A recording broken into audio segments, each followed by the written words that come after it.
Selamat pagi anak-anak. Hari ini pelajaran seni budaya.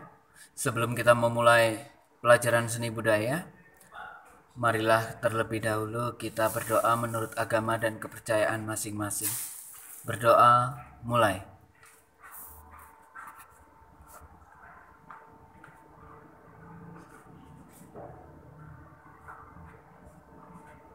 Selesai.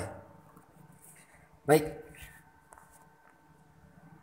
Tema pertama hari ini adalah bab 1 menggambar model. Menggambar model berarti bukan menggambar model jajanan itu ya. Menggambar model itu maksudnya sebuah benda kita letakkan, kemudian kita gambar. Contoh nih, saya meletakkan gelas. Nah, setelah itu saya gambar. Nah, itu artinya menggambar model. Jadi modelnya adalah gelas. Nah, model sendiri nggak harus benda mati ya, boleh benda hidup juga. Kalau kalian pernah melihat ada banyak orang menggambar, para seniman tuh menggambar orang ya, orang dijadikan model, dilukis di kanvas. Nah, itu juga menggambar model. Nah, menggambar model sendiri ada konsep-konsepnya, ada prinsip-prinsipnya. Yang pertama ada prinsip komposisi, ada proporsi, ada keseimbangan, irama, dan kesatuan. Iya. Nanti akan saya jelaskan di lembar berikutnya.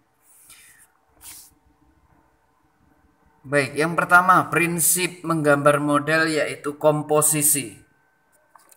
Komposisi adalah cara menyusun dan mengatur objek yang digunakan sebagai model sehingga hasilnya tampak menarik dan indah. Ya, saya ulangi. Komposisi merupakan cara menyusun dan mengatur objek yang digunakan sebagai model sehingga hasilnya tampak menarik dan indah. Komposisinya, jadi isi dari gambar itu apa saja gitu ya. Misalnya ada gelas, terus kemudian ada tekonya, kemudian ada piring buahnya gitu ya, terus latar belakangnya gitu ya, harus sesuai ya. Nah, komposisi sendiri dibagi menjadi 3. Kalau di kelas 7 dulu kita mempelajari komposisi dibagi menjadi 2. Di kelas 8 komposisi dibagi menjadi 3, yaitu komposisi simetris. Yaitu benda atau model yang menjadi objek gambar diletakkan pada posisi seimbang. Kiri dan kanan itu seimbang. Terus benda yang digambar juga harus sama kira-kira ukurannya, jangan satu menggambar kecil sekali, satu besar sekali. Contoh, kamu menggambar telur nih, kemudian di sampingnya kamu kasih roda mobil, itu nggak nyambung. Bentuknya saja sudah sangat berbeda sekali ya. Iya, itu komposisi simetris. Simetris itu sama. Jadi ukuran itu harus relatif sama. Kemudian komposisi asimetris.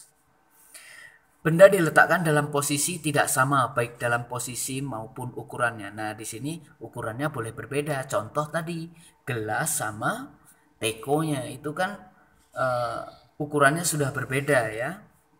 Tapi tetap harus seimbang. Jangan terlalu jauh di sini gelasnya, kemudian di sana tekonya digambar dalam satu bidang gambar. Enggak seimbang ya, harus didekatkan. Kemudian yang ketiga ada komposisi sentral.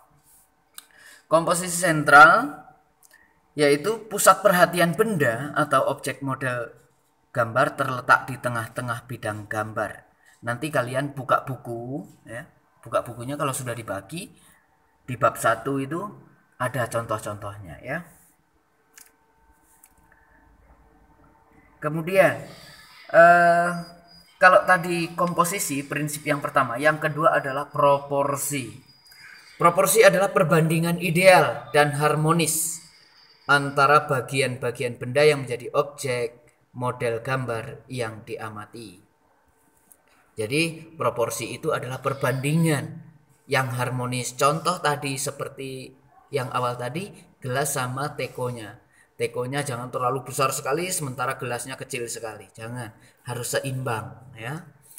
Bukan berarti ukurannya harus sama, tapi harus seimbang. Jangan terlalu besar dan jangan terlalu kecil.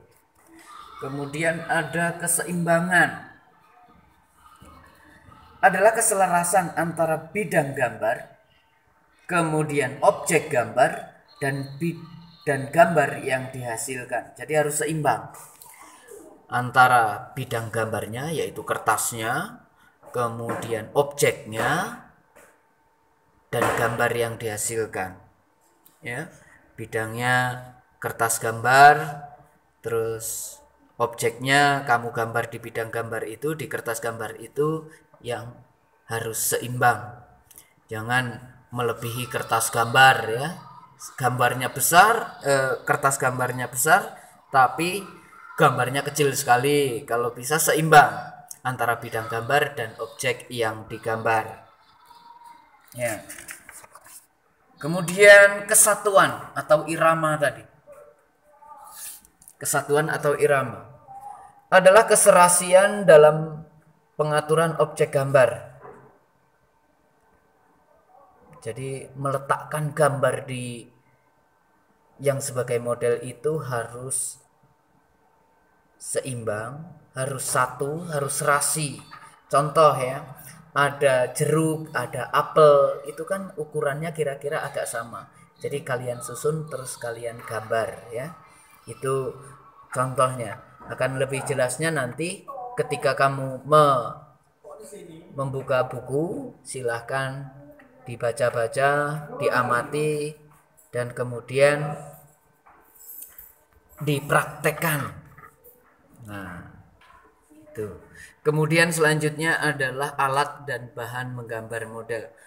Alat-alat dan bahannya tentunya kamu sudah tahu. Alat menggambar yaitu pensil, buku gambar, ada penghapus, pensil warna ya. Terserah pensil warnanya itu apa saja terserah.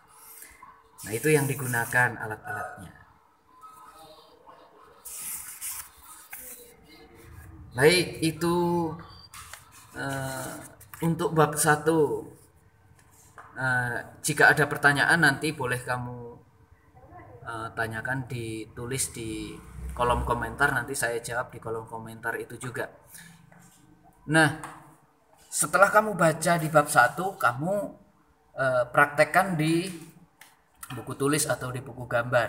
Nah, minggu depan saya akan meminta hasil dari percobaan kamu menggambar dengan memperhatikan tadi prinsip-prinsip tadi ya. Menggambar model, terserah modelnya mau apa saja. Tapi jangan hanya satu saja, misalnya gelas, cuma gelas saja, jangan. 2 lah minimal. Jadi gelas sama tekonya gitu ya. Supaya saya tahu perbandingannya. Nah, nanti minggu depan saya akan meminta hasil menggambar kamu. Minggu depan saya akan meminta hasil menggambar kamu. Silahkan kamu baca-baca di bab 1. Semoga bisa dimengerti. Kalau kurang jelas bisa ditanyakan di kolom komentar. Itu saja anak-anak. Saya akhiri. Selamat pagi.